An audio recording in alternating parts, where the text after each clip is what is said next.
இன்றே டவுன்லோட் செய்து உங்கள் ஃபேவரட் ஷோக்களை என்ஜாய் பண்ணுங்க.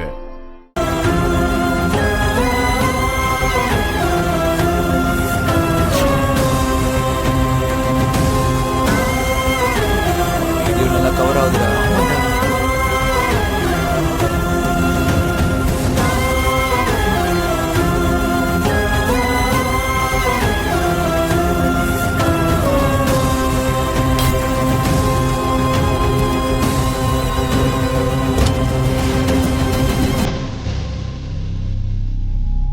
ஒன்னும் ஆகலல்ல? உங்களுக்கு ஒன்னும் ஆகல பாப்பா.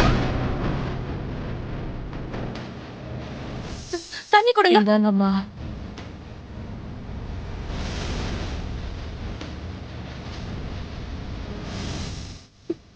பாப்பா ரொம்ப தேங்க்ஸ்மா. சரியான டைமுக்கு வந்து பசங்களை காப்பாத்திட்டீங்க. கரெக்டான நேரத்துல நான் பார்த்ததால சரியா போச்சு. இல்லைன்னா பசங்களோட நிலைமை என்ன இருக்கும்னு யோசிச்சு பாத்தீங்களா? இப்படி லாக் பண்ணிட்டு எப்படிங்க உங்க இஷ்டத்துக்கு போலாம்? என்னை மன்னிச்சிருங்கம்மா. லாக் பண்ணாம போனா பசங்க வெளியே ஓடி போயிடுவாங்கன்னு நான் லாக் பண்ணிட்டு போனேன். கொஞ்சம் பாத்துக்கலாம் இல்லைங்க, சின்ன பசங்க.